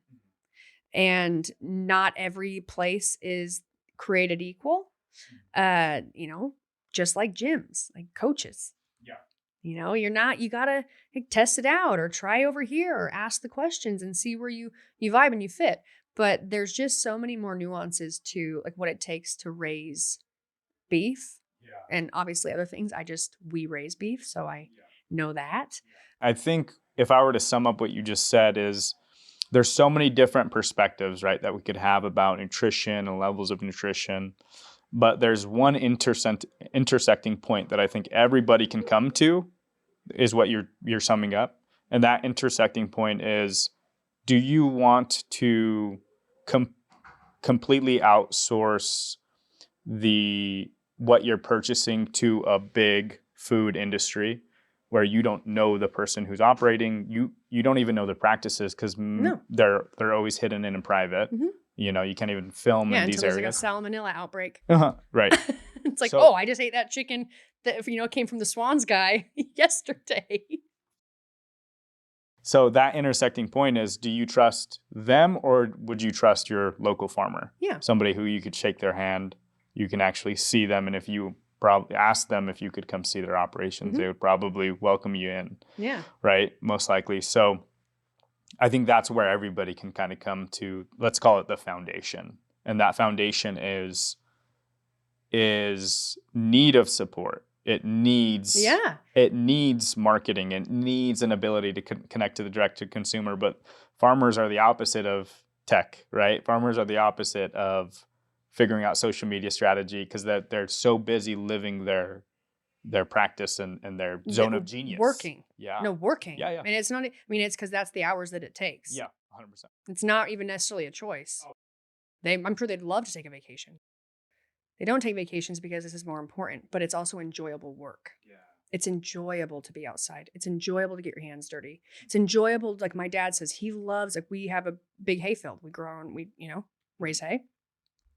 What he loves about it, and he sit up on the porch and he'll talk about it. He'll look out at the hay field and he loves that he did that and he gets to watch it grow. He loves being able to, and I'm the same way. It's like he gets to, he put in the hard work and he did that and it's tiring and it's confusing sometimes. And like, you got to start asking lots of questions because you ran into some sort of hiccup and you don't know what to do, right? So you're calling this ranch or calling neighboring farms ranch to see what they do. But ultimately it's going to, whatever comes of it is going to come of it. And your hard work is paying off. And to him, it's like, I did that. I built that. Right. And I have that. I'm very much like my dad. But like I have that too. And manual, I know that it can be different for different people, different circumstances, different situations. But I have never felt better mentally. And I'm not going to say physically because it kicks your ass. Ranching does. But mentally, for sure, I have never felt better than when I am out in nature, on the ranch, building fence or digging up thistle or just working. And I'm around cows and it's hard working and I'm planting and we got to get this done. But I'm physically tired. I am doing manual labor. And I feel like a lot of people, I can just speak from like people that I would have been around or growing up, you would think like manual labor, like, oh, like I want to do like a real job. Like I want like a cool job, right? But what I have found well before now, but it is so meditative for me, like cleaning horse stalls or building fence, just working with my hands, dealing with the garden, planting the garden, pulling weeds, for sure pulling weeds. During COVID, I was stuck in California and I was a weeding fool.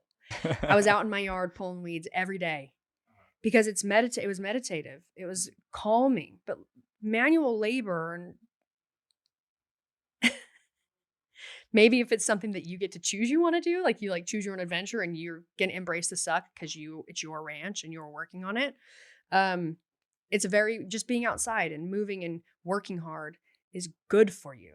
It is good for your mind. It's good for your soul. It's good for your body. It's definitely good for your body. Getting out there in the dirt, being around manure, animals. It's good for bacteria. We're supposed to have that, right? So yeah, it is a lifestyle that when I was younger, I knew I wanted, but I didn't even really know I wanted it until I got older and I was living real life. Like what we talked about. Yeah. Real life. That is complicated and abstract. And now it's moving at a speed that no one can keep up with. At a cost that barely anyone can keep up with.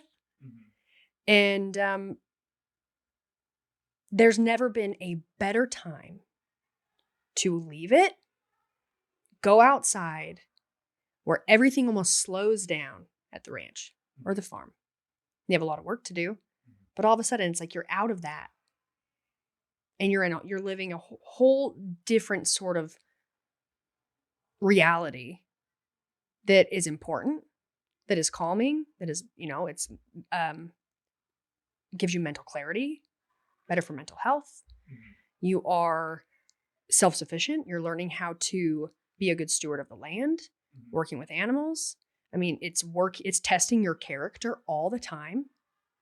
It's a really wonderful place to be. And I think that is one of many reasons why you're seeing a huge movement for homesteading. You're seeing such a huge movement of these people that have no family history in the world of agriculture. And they're all of a sudden like, I just bought this property and I'm learning from watching YouTube videos how to be a homesteader. And they're doing it. And it's like, it's also the excitement around it. Yeah. No kid grows up and thinks it's exciting to like sit in a cubicle and like be on the phone all day. No. I You mean, know? someone might think it's cool, but when they're experiencing it, they're definitely like, nope, But this is not it. even anyone who like has a job like that actually really enjoys it, they need vacations. I think they're lying to themselves, if we're being You know what I mean? honest. But Yeah. it's like, and it's Yep. okay because we all have to make money and we pick a career and we got to stick to it. And Yep. then sometimes it's not very easy to like switch what you're doing because of things that are outside your control, like bills you have to pay, things you have to be on time for, and you don't have much leniency or like the ability, maybe just financially, to be like, I'm going to pivot because I feel like I would actually be happier over in this world, and I'm like, I don't love this as much as I thought that I would, right? Yeah.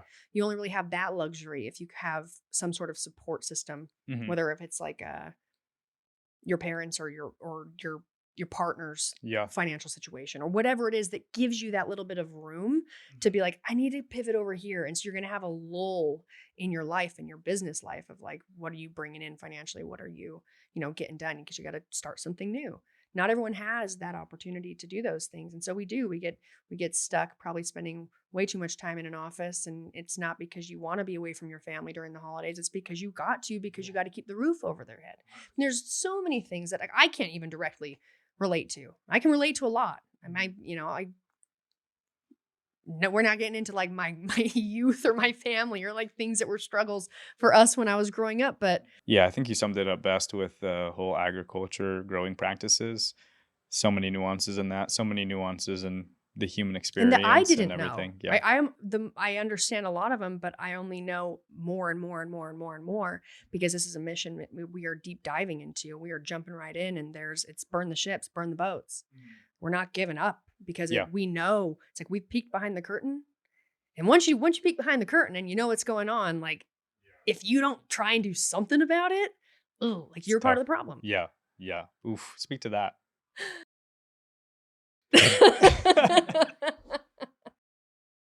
I understand that sounds like some people don't want to hear that, right? So I'll start by saying I know that I have been part of the problem, and sometimes you're part of the problem, but the reason you're part of the problem is because you have not yet got to a point where you're so self-aware and so willing to be self-accountable and vulnerable and realistic and logical, like all these things that are great. But also, I don't think that most people want. It's hard to be those things in tough times. It's hard to be those things when you're on a stage. It's hard to be vulnerable when like you really care about what everyone thinks about you, right? So all of those things are great characteristics, and we all would be like, yeah, vulnerability and accountability, it's like how you be a good person. But when rubber meets the road, most times I feel like we, maybe without us ourselves even realizing, it can put you to do those things, to be accountable or to be vulnerable, and it can put you in such a discomforting state to do it. You have to have courage, right? You can't be scared. You have to be willing to accept the consequence. Like there's a lot of things that are not great. Like they could be great, but you won't know until you experience them. And so that's a very off-putting scenario to be in. And so even though we objectively, when we're not in a pressure situation, or so we're not like toe to toe or toe in the line with having to make one of those choices to be that, it's very easy. It's a very easy concept. When you're in a stressful situation, and maybe it's like, the political thing, it's like there's so many different emotions you can be feeling that I would say it can be the last thing you're thinking about is like, how can I basically in this moment, and whatever's being said, it's like really upsetting me. I'm taking it very personal, or maybe I did do something, but you also said this, and now I'm just really heated, and this conversation is going to turn to an argument really quick. In that scenario, I don't think it's very easy to lower yourself and own it and be accountable for it, and then be genuine in a way, and you're doing it because you ultimately actually are hearing the person talk to you, and you really do care about what their experience is with you, like what their life experience is with you, right? And I feel like I'm like trying to get this out. I've gone all over the place, but hopefully you're you're picking up what I'm putting down. And I say all this to say that I wouldn't blame anyone for not like taking that leap in those moments, because I understand that it can be very uncomfortable to be wrong. It sucks to be wrong, right? It's not great to be like, oh, I was wrong. Like I practiced this conversation with my little nephews and my nieces, and just trying to help them understand and explain, like, it's okay. Like, you know, as simple as like my nephew Jax learning to ride a bike. You know, he didn't want to learn how to ride a bike. He was trying, but he kept failing. And I had to like tell him, like, Jax, no one knows how to ride a bike until they learn how to ride a bike. And then you learn, and guess what? You have that forever. Now you can ride a bike forever, whenever you want. Your friends, we can go for a bike ride, ride your bike to school. But everyone has to learn. Everyone did learn. I learned, so I fell over a lot, and I had to wear, you know, a helmet and elbow pads and whatever else my mom put me in to learn to ride my bike. I'm like, but everyone, I know that you want to be able to do it, and it's like you feel like you suck because you can't do it. But me having to explain to my little 7-year-old nephew, like something that everyone understands, we conceptualize as an adult, but as a kid, it's like even theirs, like, and you don't understand that, well, we all have to fail. Like that's the only way you learn to ride a bike, Jax. No one knows how to ride a bike, and you will fail. And that's why you just be careful, and you have someone who helps you so you don't like scrape your knees too bad. And everyone goes through it. But that, I think that mindset of just not understanding in those like moments where like what the reality is, like what the big picture is, where no one knows how to ride a bike and they always learn. No one just came out of the womb ready to be put on pedals. I mean, some kids are so athletic, like my nephews when they were like 3 years old were stepping and throwing and hitting baseballs off a tee. But ultimately, no one just knows how to ride a bike. Right. You learn how to ride a bike, and you learn through failure. But that mindset where we just kind of want to shut down because we don't want to be wrong, and I think it comes from a very good, positive place. It comes from a place of like wanting to help, wanting to care, wanting to know like all the pieces and like understand situations. So when you have a situation where you actually don't understand everything and you let your emotions get the better of you, it can be very hard to be like, oh, I'm sorry. That was my bad. I was wrong. And so until you get to a place where you can do that, instead we are going to either push it down or we're going to deny it. And I don't think it comes from a place of wanting to be a liar. I think it comes from a place of fear.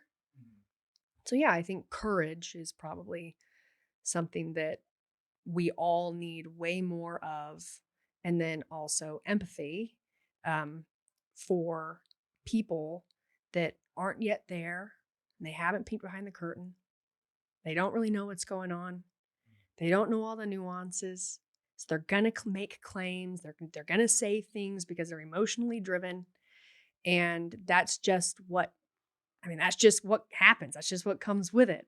And so that's why I try to urge people. It's like, I'm not seeing a ton of it, but I hear it. I hear it in conversations when I travel and I go places where people are like, well, is it, grass fed or grass finished? And I'm like, okay. Also, let's not let that like label become what you decide to categorize everything off of, because there's so much more than that.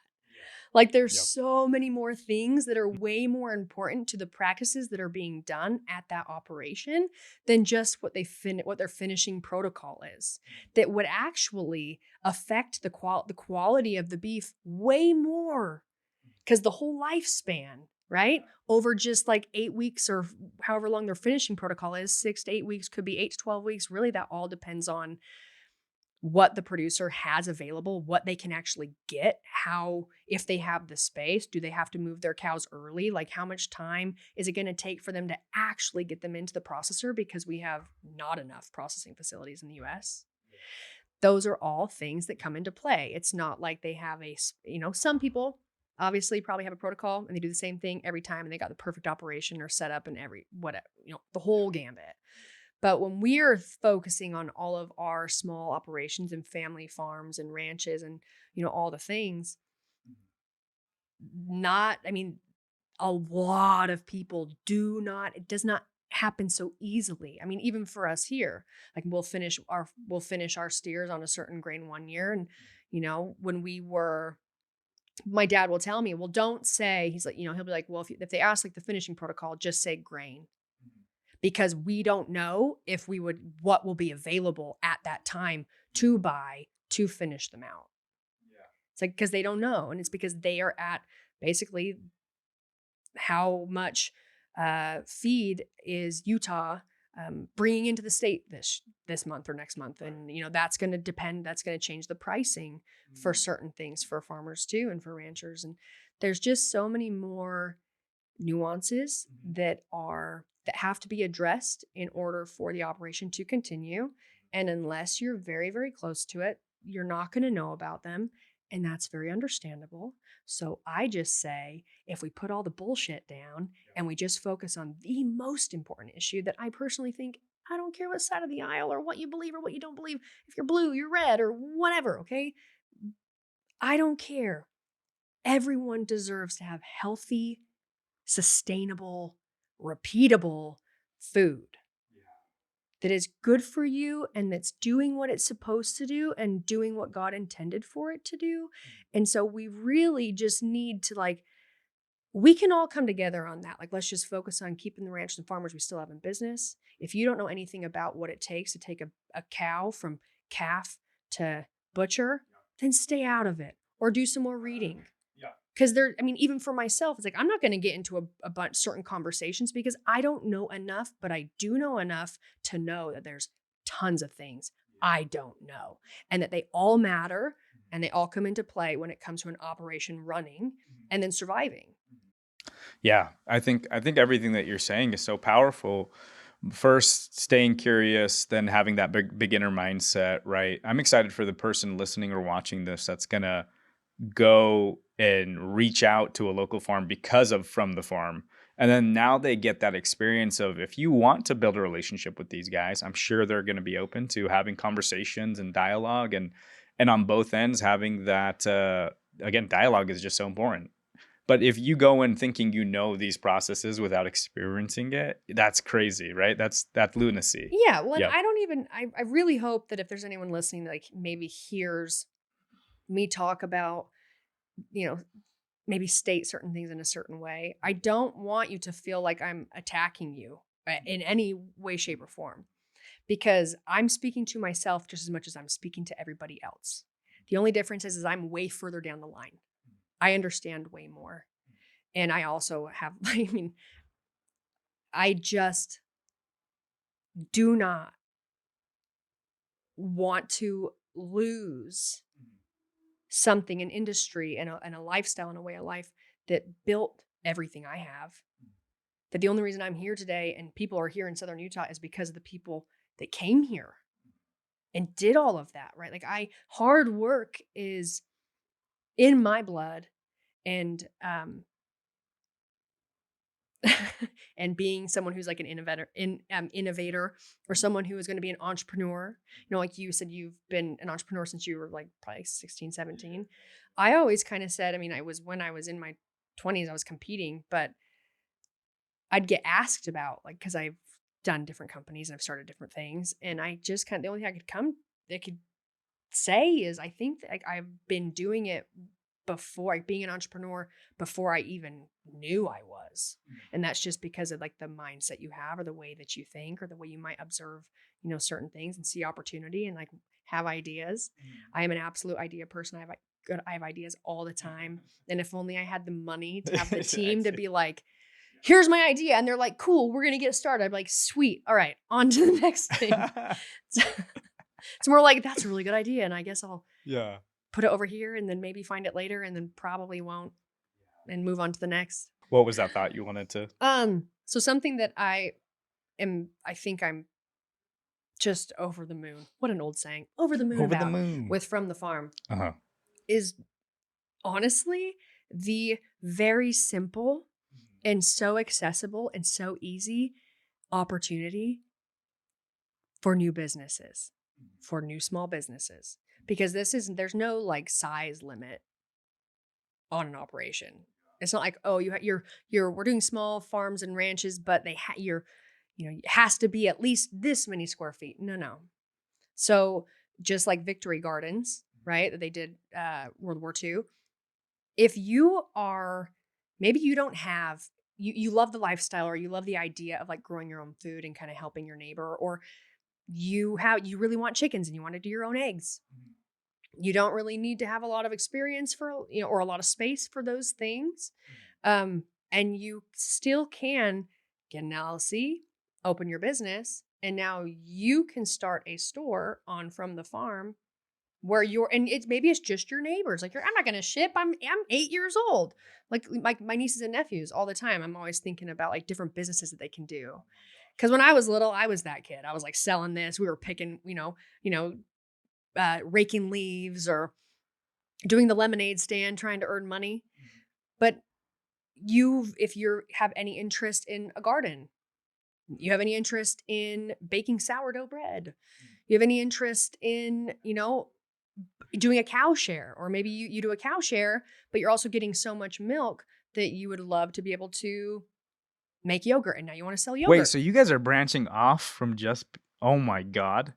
That is amazing. Yeah. I'm just focused on the beef. I'm like, it's already amazing, but the fact that you just said sourdough bread, like my fiance is just a kid. She's so good at making sourdough bread. It's been a passion project for her for so long now.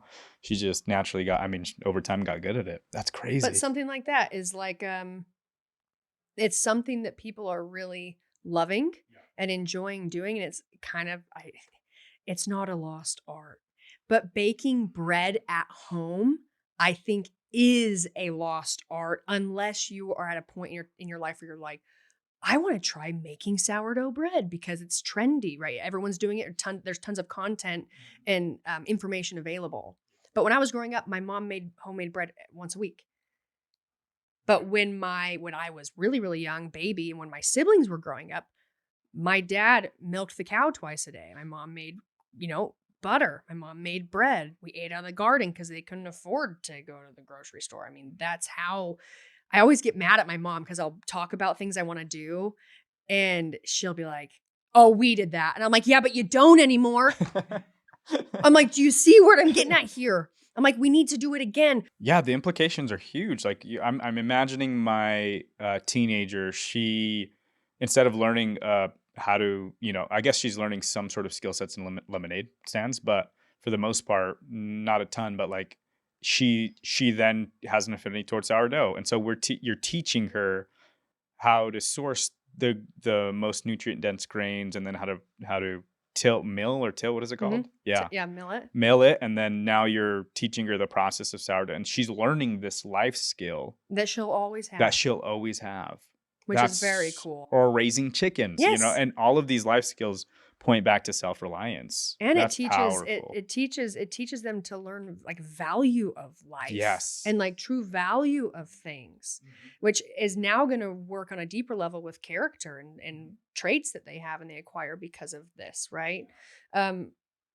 We also are discussing education. Okay. Yeah, From the Farm. AJ is this breaking news right here? Not. I guess it can't be breaking news, but it's in development. It's something that we really care about. Have you guys talked about it on any other podcast? No. Let's go. Let's go. But we just really care about, there's been like a huge like homeschooling movement and like reschooling movement. And I don't have kids yet. Eventually, hopefully, but I'm like a super aunt, and AJ's got his girls, and so we also it's all of this care and what we find important and what's becoming our mission and is our mission. And it continues to kind of branch out as we move into like the next phase of From the Farm and what we're doing. It comes from a place of like such a deep, deep care for the quality and value of life for our loved ones. And then for what they can have down for AJ, it's like, he wants to know, like when he's gone, that his kids and grandkids, that they still have the right and freedom to source their own healthy food and survive and take care of themselves. And, so there are things, the way we think is very much of like how can we make things better right now and today? But ultimately, both of our brains are just all of it, like thinking about a lot of things at the same time. But ultimately is like, it is big picture. We're not playing a game for today. It's like, how can we create something that is going to be long standing and is going to be offering help and opportunity well past these transitional years, which could be many, many, many years of taking us from sick to healthy, right? As a country and in our food system. And we think about that. And a big thing, and through conversation of talking to producers and just other people that we either know or have met through the agriculture space, is kind of, I don't know if it's really talked about a ton, not in a way that I would hear it all the time, but we do talk about it.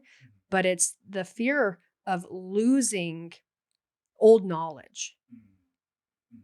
And like the fear, like you just talking about like these lessons and things that we can learn just from like the process of learning how to make sourdough, right? And now you have this skill, or like riding a bike. But let's go back to the sourdough. Yeah. It's like you're gonna have that forever. You will always be able to make bread. Oh, and there's Right? nothing comparable And to it's better. homemade bread. Oh my Anything gosh. homemade is always better than if it's store-bought. It's better for you. But there's these things that you learn as like a farm kid or a ranch kid that is very, very valuable. And a lot of people don't get those opportunities. And then even just stuff that's like natural remedies, like things that are, are very valuable information and knowledge to have. And like our grandparents, I think it was more like universally known, but now over time, there's certain things that, like, for instance, I'm like, I don't know how to do this. And my mom's like, we did it all the time. And I'm like, you stop. Like, you robbed me of this knowledge and this skill, Mom, because you got sick of it before I was old enough to learn it. And I'm like, Yeah. now what do I do? I guess we'll start a school. Well, the taste of food as close to like the natural process as possible, how God and nature intended, there's nothing comparable. So I watch a show on Sundays, like this is kind of my like church. Like I will put on Netflix and watch a show called Chef's Table. I've seen it. Okay. I haven't watched it much, but I've seen So it. like the beginning saga of this series was you would go to Michelin star restaurants, like the best chefs in the world. And it's a documentary style. So it's like, how did you come? How'd you get involved in culinary? And every single one of these chefs that are Michelin star, meaning the best in the world, in whatever country you go back to, they all had one commonality. They always went back to nature. So they sourced all of their food as close to the natural processes as possible. So some of them would even forage and find mushrooms in, forests, but they would serve it, in a multi-million-dollar restaurant, right? Or go directly to the farmer and have these relationships with the farms. So they knew what the growing process was like. They knew every step of the development of this food, like what it was like. And then they would cherry pick the best producers. And that's where they would get the best quality food. So you're like, not only is it good for the planet, not only is it good for your family, but it's going to taste better than anything you've ever experienced. Yep. Anything. Yep. And so it's like you're covering all bases with that. Because I'm like, it's the best. But even just like this conversation about that, like it's all just like going back to the source. And the excitement that even like you have like talking about it. Because one, it's very inspiring to watch that person who is like have fine-tuned their craft and they are a Michelin star chef and they live it and they love it. And then you find out like what are the things that matter the most to them. And it's like, it's origin. It's how can I get the most like single ingredient better and the freshest and where's it at? And they'll go out and they'll forage and it becomes this very interactive in like a very one with nature type way. When I think about that, that's what I think about when I say that I think that everybody, kind of the lure or like the sexiness of different videos you might find online that's like wildlife doing crazy stuff, or it's nature, or it's like, like white, like a pink sands beach, or it's in the jungle here, or it's a farmer, or it's a guy, a logger, like chopping wood or feeding the chickens, or like talking to your cows, because it's like, that's adorable for one and so awesome. And I can't believe she's just like, are they just that nice? Like, she's so close to him and they let her pet him. You know, it's these questions that if you are so far removed from nature or from that sort of experience of in life, you got to have it, and you can have it.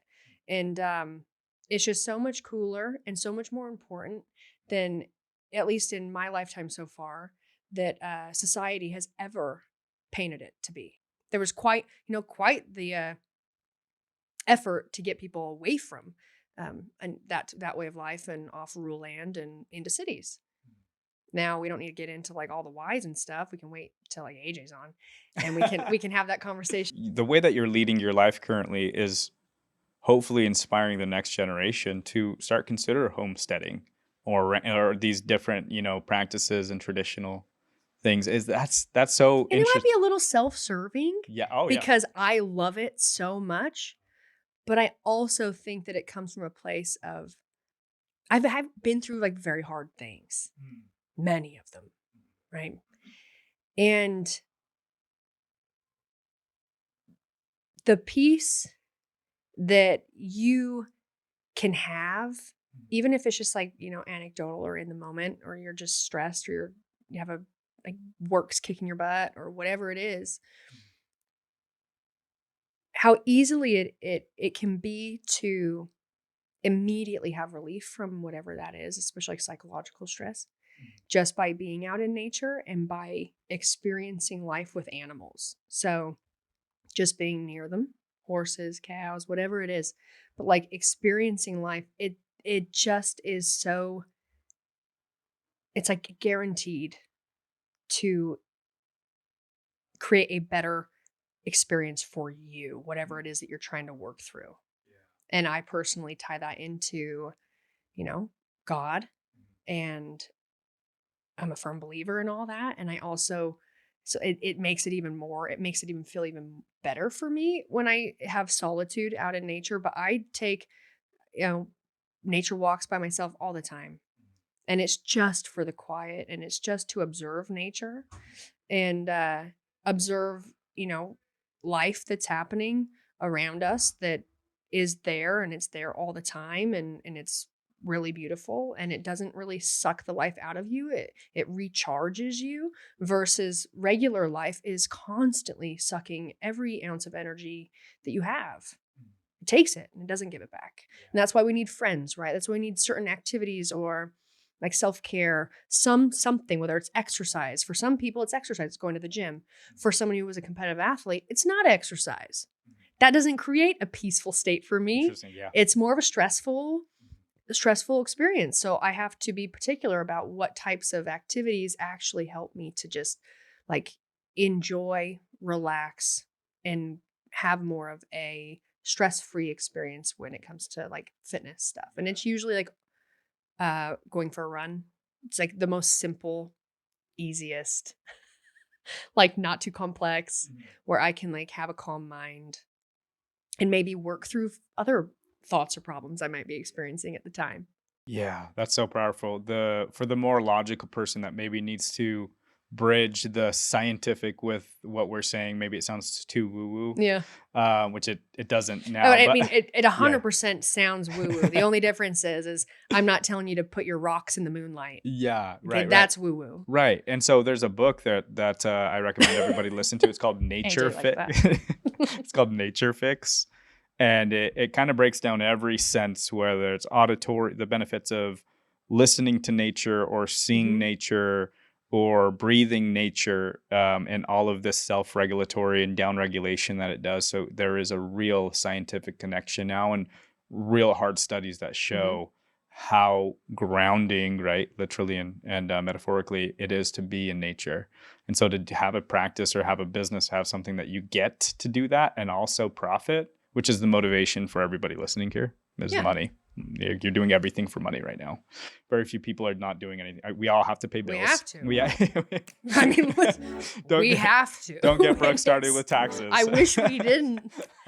I'm like hoping things start to trend in the other way. So like it's not still going to have to work just as hard, but it, it won't feel like ride the razor's edge 24/7. But man, if you're doing something that's bringing in money that's also filling your cup, that's amazing. So we get the privilege of getting AJ and Brooke in the same room at the same time. So I'm gonna let's break this up to the second part. So we'll break this episode up to part 1, part 2. Yeah, and then we'll bring on AJ to AJ Richards.